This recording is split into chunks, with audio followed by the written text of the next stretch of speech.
മറ്റൊന്നുമല്ല ഞാൻ പറയാൻ വരുന്നത് നമ്മുടെ ഇന്നലത്തെ നടന്ന ആ ഒരു ജഡ്ജ്മെന്റിനെ പറ്റിയിട്ടാണ്.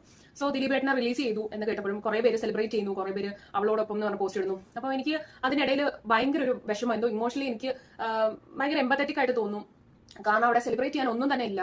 ഒരാളുടെ ദുഃഖത്തെയാണ് നമ്മൾ ആക്ച്വലി സെലിബ്രേറ്റ് ചെയ്യുന്നതെന്നാണ് ഞാൻ കരുതുന്നത്. കാരണം ഇപ്പം അദ്ദേഹം ഒരു നിരപരാധി ആണെങ്കിൽ അദ്ദേഹം അനുഭവിച്ച ഒരു വിഷമം, ഈ 8 വർഷം അദ്ദേഹത്തിന്റെ ലൈഫിൽ ഒരു നഷ്ടം തന്നെയാണ്. അതിന് വീട്ടാൻ ആർക്കും തന്നെ പറ്റില്ല. ആൻഡ് അദ്ദേഹത്തിന്റെ ഫാമിലി, ഞാൻ ഒരിക്കലും അദ്ദേഹത്തിന്റെ എക്സ് ലൈഫിനെ പറ്റി ഒന്നും ഞാൻ പറയുന്നില്ല. കാരണം ഞാൻ ഒരിക്കലും ഒരു എക്സ്ട്രാ മാരിറ്റൽ അഫെയറിനെ പറ്റി ഒന്നും എനിക്ക് അതിനോട് താല്പര്യമില്ല. ആൻഡ് പക്ഷേ ഇപ്പം അവരെന്തായാലും അവർ രണ്ടുപേരും സ്പ്ലിറ്റ് ആയി അവർ ഹാപ്പി ആയിട്ട് ജീവിക്കുന്ന ഒരു വ്യക്തികളാണ്, അപ്പം ഇൻഡിവിജ്വൽസ് ആണ്. അപ്പം അദ്ദേഹത്തിന്റെ ഒരു ഫാമിലി ഉണ്ട്. ആ ഫാമിലിയിൽ ആരെങ്കിലും ഒരു പോസ്റ്റ് ഇട്ടാൽ തന്നെ അതിന്റെ താഴെ കമന്റിൽ ഇടുന്ന കമന്റ്സ് ഒക്കെ പലതവണ വായിച്ച് എനിക്ക് തന്നെ ഒരു ഇത് തോന്നിയിട്ടുണ്ട്, എന്താ ഇങ്ങനെ കൾച്ചർ ഇല്ലാതെ ഒരു കമന്റ് ഇട്ടേക്കുന്നത്. ഇപ്പം അവർ നിരപരാധിയാണോ അല്ലയോ എന്ന് പോലും നമുക്ക് അറിയാത്ത ഒരു സ്ഥിതിയിൽ എങ്ങനെ ഇവർക്ക് ആ കുട്ടികളെ വരെ എങ്ങനെ പറയാൻ തോന്നി എന്നൊക്കെ എനിക്ക് വളരെ വിഷമം തോന്നിയിട്ടുണ്ട്. അപ്പം എനിക്ക് അദ്ദേഹം ഈ 8 വർഷം അനുഭവിച്ചതിനെ പറ്റി ഓർക്കുമ്പോൾ എനിക്കത് വലിയ സന്തോഷമായിട്ട് തോന്നില്ല. ആൻഡ് വിക്ടിമിനെ പറ്റി പറഞ്ഞിട്ടുണ്ടെങ്കിൽ ശരിക്കും അവളോടൊപ്പം തന്നെയാണ്. കാരണം നമുക്ക് അവിടെ ഇന്ന ആള് അവിടെ വരണം എന്നല്ല, നമുക്ക് ഒരു പ്രതിയായിട്ട് വരണം എന്നല്ല നമ്മുടെ ഒരു ഇന്റൻഷൻ. നമുക്ക് വേണ്ടതെന്ന് വെച്ചാൽ ആ കുട്ടിക്ക് ജസ്റ്റിസ് കിട്ടുക എന്നുള്ളതാണ്. അപ്പം being her it's not so easy. കാരണം നമ്മൾ ഇപ്പം ഇവൻ അഭയയുടെ കേസ് പോലും ഡൽഹിയിൽ എനിക്കത് ഭയങ്കരമായിട്ട് ഹോണ്ട് ചെയ്തായിരുന്നു. അന്ന് ഞാൻ ഒരു ടീനേജറാണ്. പക്ഷെ അന്ന് ആ ഒരു ഫീല് പോലും എനിക്ക് വളരെ വിഷമം തോന്നി കുറേ ദിവസത്തേക്ക്. അപ്പം ഈ ഒരു കുട്ടിയെ അതിനെ ഓവർകം ചെയ്ത ഒരു വ്യക്തിയാണ്. ആ കുട്ടി മരണപ്പെട്ടു, അതോടെ അതിന്റെ ഓർമ്മകളെല്ലാം പോയി. പക്ഷെ ഇതങ്ങനെയല്ല, നമ്മൾ ജീവനോടെ ഇരിക്കുമ്പോൾ ഒരു മെമ്മറി നമ്മളുടെ മനസ്സിൽ നിന്ന് കളയാന്ന് പറയുമ്പോൾ, അത് ഇത്രയും ട്രോമ ഉള്ള ഒരു കേസ് നമ്മുടെ മനസ്സിൽ നിന്ന് എടുത്ത് കളയാന്ന് പറയുമ്പോൾ ഇറ്റ്സ് നോട്ട് സോ ഈസി. ഒരു സൈക്കോളജിക്കും ഒരു ലിമിറ്റ് ഉണ്ട്.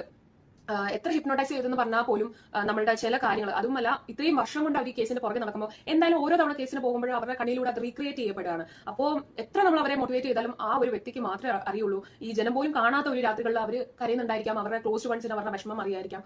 അങ്ങനെ നമുക്ക് സഹിക്കാൻ പറ്റില്ല. ആൻഡ് അവർക്കെന്നല്ല ഒരു മനുഷ്യർക്കും ഇത് വരാതിരിക്കട്ടെ എന്ന് ഞാൻ പറയുള്ളൂ. ഇപ്പം മെന്നെ കേസ് പറഞ്ഞാലും അവരെ കുറെ മെന്റലി അബ്യൂസ് ചെയ്യുന്ന കുറെ വ്യക്തികളുണ്ട്. ഇപ്പൊ ആമ്പിളരെ സംബന്ധിച്ച് നോക്കിക്കഴിഞ്ഞാൽ, ഇപ്പൊ പെൺകുട്ടികളെ പറഞ്ഞു കഴിഞ്ഞാൽ physical abuse, mental abuse, emotional abuse, ഇതൊന്നും ഓവർകം ചെയ്യുന്നത് അത്ര ഈസി അല്ല. എല്ലാം ഒരു ട്രോമ തന്നെയാണ്. ഇപ്പം റീസെന്റ് ആയിട്ട് ഞാനൊരു ഇന്റർവ്യൂവിൽ ജസ്റ്റ് കണ്ടിരുന്നു, സർവൈവർ ആണ്, ഞാൻ അതിനെ ഓവർകം ചെയ്തു, ബട്ട് സ്റ്റിൽ എനിക്ക് അതിന്റെ കുറെ പ്രശ്നങ്ങളുണ്ടെന്നൊക്കെ പറഞ്ഞപ്പോൾ എനിക്ക് അത് കണക്ട് ചെയ്ത് നോക്കാവുന്നേ ഉള്ളൂ. How much she struggled. നിങ്ങൾ എല്ലാവരെയും പോലെ തന്നെ 12th ഒരു സ്റ്റേറ്റ്മെന്റിന് വേണ്ടി, ഫൈനൽ ജഡ്ജ്മെന്റിന് വേണ്ടിയിട്ട് ഞാനും വെയിറ്റ് ചെയ്യാണ്. ഞാൻ സ്റ്റിൽ ജുഡീഷ്യറിയെ റെസ്പെക്ട് ചെയ്യുന്നു. അവര് നല്ലൊരു ശിക്ഷ തന്നെ പൾസർ സുനിക്കും ആൻഡ് ദാറ്റ് ഹോൾ ഗ്യാങ്, അത്രയും പ്രതികൾക്കും നല്ല മീൻസ് മറ്റാരും ഇനി ചെയ്യാൻ പ്രവണത ഉണ്ടാക്കാത്ത രീതിയിൽ ഒരു പണിഷ്മെന്റ് തന്നെ കൊടുക്കണേ എന്നുള്ള ഒരു പ്രാർത്ഥനയിലാണ് ഞാൻ. ആൻഡ് ഇതിന്റെ പിന്നിൽ ഇപ്പൊ പ്രതി അദ്ദേഹം അല്ലെങ്കിൽ പിന്നെ ആരാണ് ഇതിന്റെ പിന്നിൽ? കാരണം നമുക്ക് എല്ലാവർക്കും അറിയാം, ഇപ്പൊ പൾസർ സോനിക്ക് ഒരു മോട്ടീവ് കാണുമല്ലോ. ഇപ്പൊ ഇങ്ങനെ ഒരു പകരം വീട്ടുക എന്നുള്ള ഒരു മോട്ടീവ് എന്തായാലും ആ കുട്ടിയുടെ അടുത്തുണ്ടെങ്കിൽ എന്തുകൊണ്ട് അത് ചെയ്തു, അല്ലെങ്കിൽ ആര് ഇതിന്റെ പിന്നിൽ എന്നുള്ളത് കണ്ടുപിടിക്കപ്പെടണം എന്ന് തന്നെ ഞാൻ വിശ്വസിക്കുന്നു. ആൻഡ് അവരും ഈ ഒരു വിഷമം അനുഭവിക്കട്ടെ എന്ന് ഞാൻ ശരിക്കും മനസ്സോടെ ഞാൻ ആഗ്രഹിക്കുന്നുണ്ട്.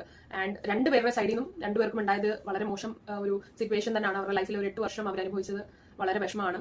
അപ്പോൾ നമുക്ക് എന്തായാലും എല്ലാവർക്കും പ്രാർത്ഥിക്കാം, നല്ല ജസ്റ്റിസ് ആൾക്ക് കിട്ടട്ടെ എന്നുള്ളതും നല്ലത് വരട്ടെ അവർക്കും എന്ന്. അപ്പോൾ stay positive, B motivated. It's me doctor.